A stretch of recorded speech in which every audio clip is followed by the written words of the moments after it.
Hello everyone. In this section we'll discuss about VPC, Virtual Private Cloud. It is one of the most important section of this course module. You will find a lot of questions in your Solutions Architect Associate exam from this topic.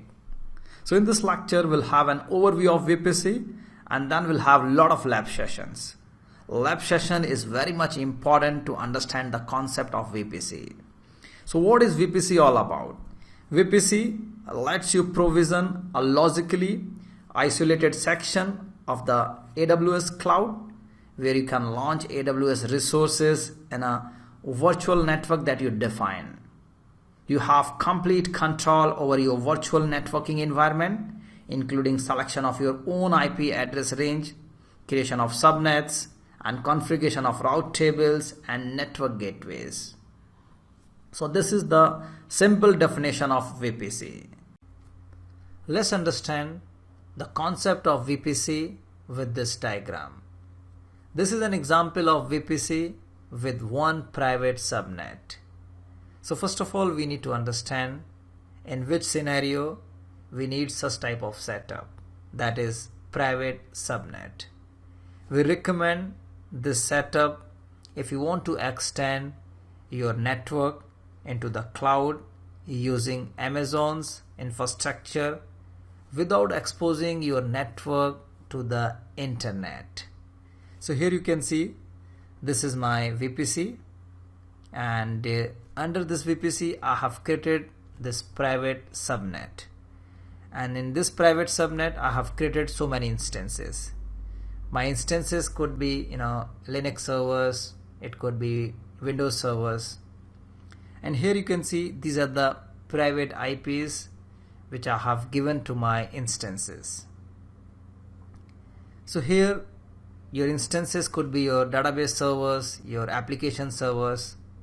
So highly secure servers you are going to create inside the private subnet. There is no internet connectivity. Nobody can access those servers from the outside. They are completely isolated. That's why it is called the private subnet.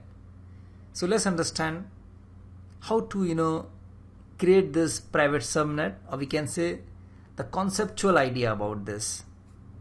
So to understand this, let me take you a step back.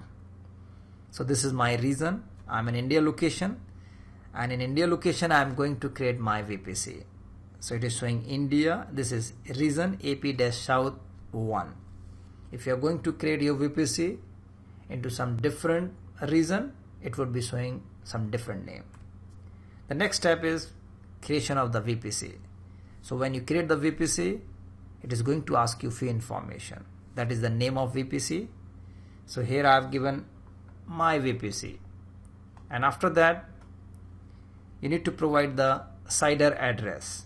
So I have given 10.0.0.0/16.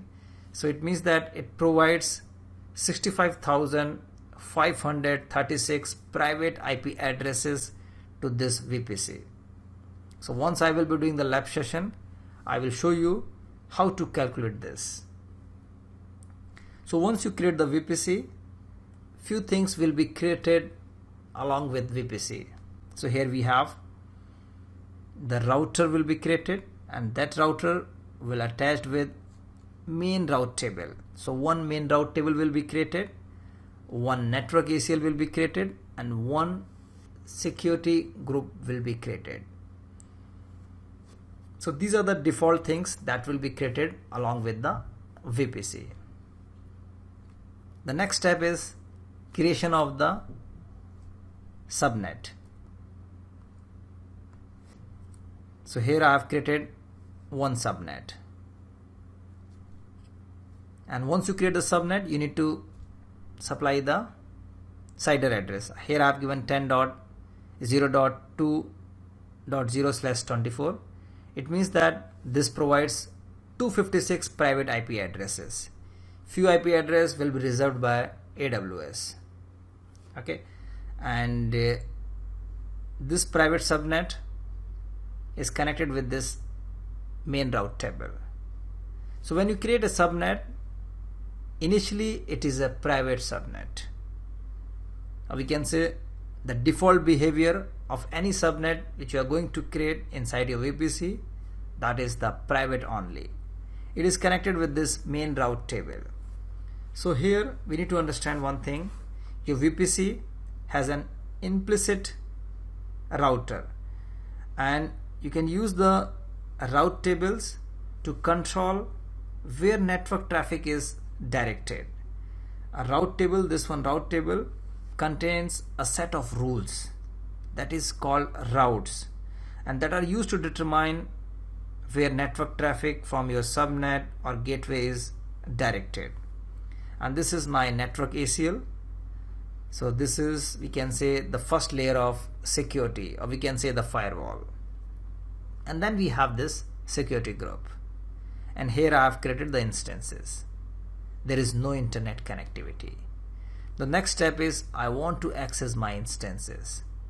Suppose I'm sitting in this corporate network, right? And my data center, which is in AWS, right? And in AWS I have created my own cloud, my own virtual private cloud, my VPC, and inside VPC I have created the private subnet. There is no internet connectivity. Now I want to access my servers. I have created so many application servers, so many database servers. I'm sitting here. This is my corporate network. So to access private subnet, you need VPN connection. So to connect the VPN connection, you need to have the virtual private gateway. That would be at the AWS side. Here you can see this virtual private gateway that is connected at the AWS, and at the corporate network you need this customer gateway. So this gateway and this gateway is going to connect with the help of this VPN connection. Once the connection will be established, the corporate network would enter into the network of this private subnet, and then you can easily access these instances. So this is a setup of your private subnet. They are highly secure servers. So that's all. We'll see you in the next lecture.